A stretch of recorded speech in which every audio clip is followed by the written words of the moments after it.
This is part 2 of our interview with Isabelle Hains.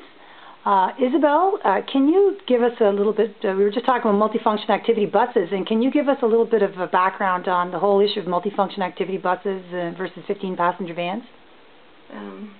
Our children, since maybe 1983, they've been using 15-passenger vans in high schools here in New Brunswick. And the reason why now that they use multifunction activity buses is because our children were killed in a 15-passenger van, and I guess they just came to realize that the 15-passenger vans are not safe for transporting students, that they finally realized that they're only made for cargo. And so what is it about the multifunction activity buses that's so superior to any other mode of transportation for students? Because they're made like a yellow school bus. Yellow school buses that are being used every day for transporting students to school from 8 to 4. And they came up with an alternative vehicle which is exactly like a yellow school bus but different color. Who came up with it? The Canadian Standard Association. They came up with these vehicles that are made by Girardin and other companies. That these vehicles, they made them a little smaller so that they could be more convenient for smaller groups, and instead of using a whole for kids that are traveling every day to school.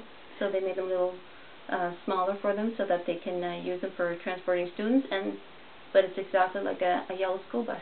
So what's your problem with the province of New Brunswick and multifunction activity buses? I heard that the province banned 15-passenger vans in the wake of the Boys in Red tragedy, and that they're using multifunction activity buses. What's your problem with them? My problem with the multifunction activity bus?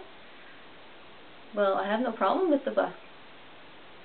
The only problem I had with it last year in 2009 was that they put combination tires on them. They put all-season tires on the front and winter tires on the rear. And when I found that out, myself and Marcella Kelly and Anna Acevedo, we did some research on it and found out that through Transport Canada that you don't put combination tires on vehicles, that they're not safe, and that the maneuverability and the and to be able to stop, that you don't put all-season tires on the front. So we had to go to through experts, and we met with the Department of Education. At the time was Roland Hache, and but they wouldn't admit that those weren't the proper tires. So then we got in touch with other experts like John Mahler from Toronto, and he organized a review to get the tires tested in Michigan, and Continental Tires did this testing for us, and the result was winter tires on all 4 axles. And it took us to go to Michigan for Transport Canada here in Canada to do the test, and found out the same results. And that's sad, because it took us 4 months to do that. And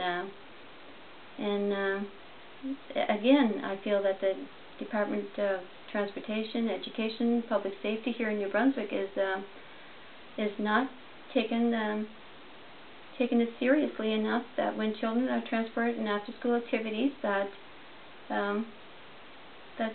they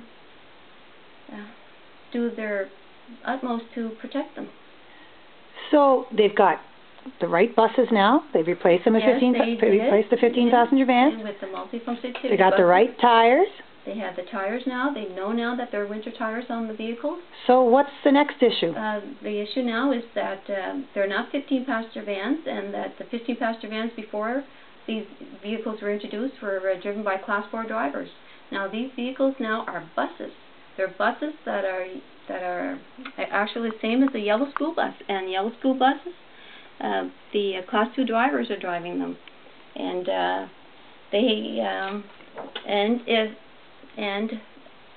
they're a special vehicle. They are not a 15-passenger van. They're not, they have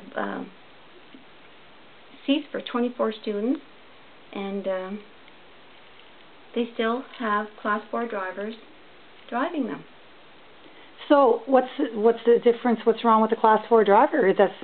Who should be driving them in your view? Who do you think should be driving them? Well, the professional Class 2 drivers that drive the children every day in yellow school buses, and the same drivers, Class 2 drivers, professional drivers, experienced drivers that know what they're doing when they do pre-trips, when they do their maintenance on the vehicles, when they know their vehicle and that their responsibility to keep our children safe, and their job and their duty.